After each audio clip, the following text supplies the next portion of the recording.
Blindness Support Services presents Pete's Corner number 6. I was born blind. Hello again, and welcome to Pete's Corner. The next segments of this online show will be divided into a series of 3 interviews. I will be interviewing 3 individuals who are blind or severely disabled with a visual impairment.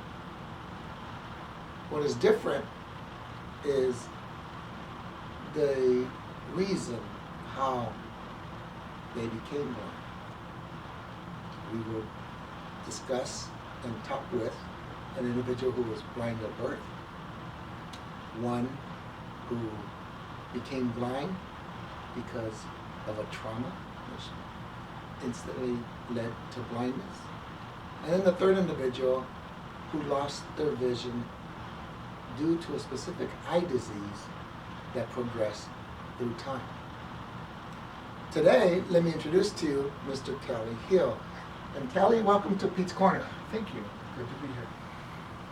Just to begin this interview, Kelly was born blind, so I will be asking him questions about his life as a result of that particular occurrence. So Kelly, how old are you now? I am 48 now, getting up there. And what do you do? I work here teaching assistive technology to visually impaired folks. So that could be the computer, the iPad, iPhone, just, could be the cane. That's technology too. Okay. Kelly, I want you to go back as long as you can remember. Why don't you share with the audience and the viewers what it was like being born blind? When, I don't know how old I was. I must have been really little. Because I don't remember very much about it. I just remember remembering it. But when I was born, my mom flew up to someplace in Berkeley, and we went up there, and she got some training on how to deal with a blind child, because she never met a blind person. Nobody in my family knew a blind person. And I said, here I came along at 6 months instead of 9 months. Had to be put in an incubator. Got too much oxygen in the incubator, so I have what they call a retinopathy of prematurity now. And so they must have done something right when she went up there to this center, because people always let me just pretty much treated me like a regular child. Let me roam around and do stuff. And I can remember one time getting lost in my front yard. I was walking around crying, but where's the inside? Where's, so they let me walk around, and they let me do stuff. When I wanted a bike, they let me get a bike. I only ever rode it on my cul-de-sac, but I felt like I was doing something. And that was the important part. I had chores to do. I had normal kid stuff. Speaking of kids, how about when you became school age and you were hanging around with other children? Were you placed into a school just for blind kids, or were you mainstream? How did that come about? I was saying back in the 70s that would be so. The big model then was to have a regular school and then have what they call the resource room, and you would bus in blind kids from miles around and teach them all in one place, where they had all the Braille stuff and they had all the whatever was the latest technology for blind kids at that time. They had all the teachers in one place. And so there were regular kids there, as well as blind and visually impaired kids there. So when I started out, I was in that resource room, for a lot of my day as a little kid. And then as I got older, I was mainstreamed out into the classroom more and more. So I started to learn to type in 2nd or 3rd grade, and by the time I was in 4th grade, I had a typewriter on my desk. It was a portable typewriter with a little case, and I would pull that thing out when it was time to take a spelling test or do whatever.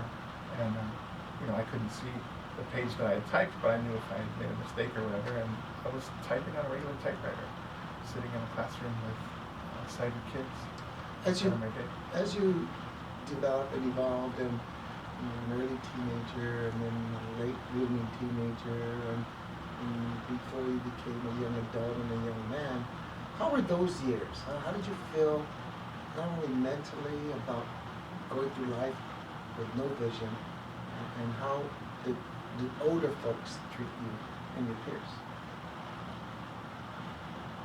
I felt okay. I always felt confident. I walk around with a cane now, but as a teenager, I hardly even took my cane out. I just kind of walked around and did stuff. It's like I didn't even know. I don't know how aware I was that I was different. I mean, I knew that I was different, but it wasn't a big deal to me. It wasn't a huge thing. It just was.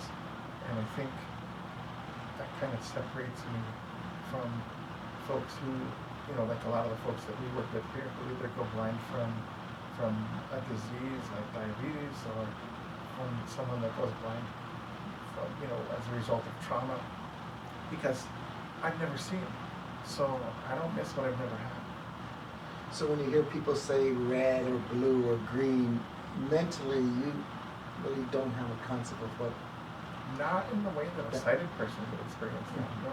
I have experience from, I've done a lot of reading, I've heard a lot of people talk, so I understand those words in terms of the context that they always fall into. Like, I wouldn't wear something that was silver and brown and go, oh God, it doesn't matter, But I only know that from the words, not from the actual experience of seeing it. Now I know, correct me if I'm wrong, but you have 2 children. I do. A boy and a girl. 2 girls. 2 girls. Okay, 2 girls. That's right. 2 girls. And their ages? 22 and 6. So I kind of started over. You kind of started over. So, let's go talk about the youngest one. How does she deal with her daddy, knowing that her daddy can't see? She's really funny about that. Like, it's just normal for her, because her mom and I are both blind, and we've always been blind. So I remember she was little. She was probably not even 9 months. And we had, one of those baby gates that gated off a particular place in the living room where she could be and crawl around and stuff. And I remember the first few times that she was able to finally climb over that barrier that we had erected. She would go up the couch and across and down, and it had worked up to that point. But when she would get out of the area where she knew she was supposed to be, she'd lay down and get real quiet, like she'd play possum, because she knew we were going to catch her. And she was never told that. She just learned it and knew it. And your oldest daughter, what do you remember with her growing up, and how does she act towards Dad now that she's a grown woman? She loves me, and I love her. We're very close. She's in Arizona now, but I don't know. We've always been really close. I've always been the guy that gets up and goes to work, and then I come home. So the kids love me because they see the moms all the time, but I only come home to eat and sleep and play around a little bit, and I'm back off to work. So I'm the lesser of 2 evils. I'm very fortunate to be your employer. I consider you exceptional. And yes, part of that comes as you being a blind person. But despite that, you have a family, you work, you contribute to the community, you're taking care of business. What does a blind guy do for fun? What have you done for fun as a kid and now as an adult? What do you do for relaxation and just enjoyment? I think our lives are like everybody else's lives, at least mine is. I like my work, but I'm looking at, is it 5 o'clock yet? I want to get the bills paid. I want to, I don't know. My life's pretty boring. I don't have all that much that I think I do for fun. It's go out to eat, sleep, make love. I don't know. So what you're saying to the audience is you're just an ordinary person who just happens to be blind. Pretty much. So Kelly, is there anything else you would like to say to our viewing audience? I would say that now, this will sound obvious when I say it, and it'll always be true because technology is always moving forward. But I've seen lately, in the government here of the United States, the accessibility for disabled people is almost becoming like a right. And with the technology, the way that it is, getting stronger and stronger. I mean, I have a reading machine in my pocket. It's amazing, and there's never been any better time to be blind in the whole history of human race than now. And that will always be true. I mean, we're not put away in asylums anymore. We're not, most of us aren't spending our time just doing sheltered workshops for sub-minimum wage pay. It's really, if you had to be blind, this is the time to do it. Thank you very much, Callie, for shaking your hand, for being here and taking the time out of your busy day to interview with us today. You're welcome. We hope you enjoyed today's segment of Pete's Corner. Enjoy the rest of your day.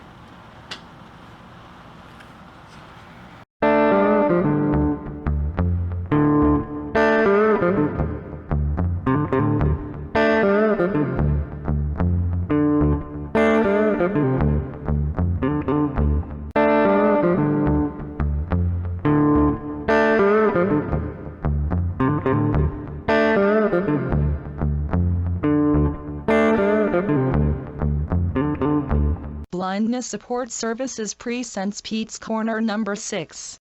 I was born blind. Located at 3696 Beatty Drive, Riverside, California, 92506.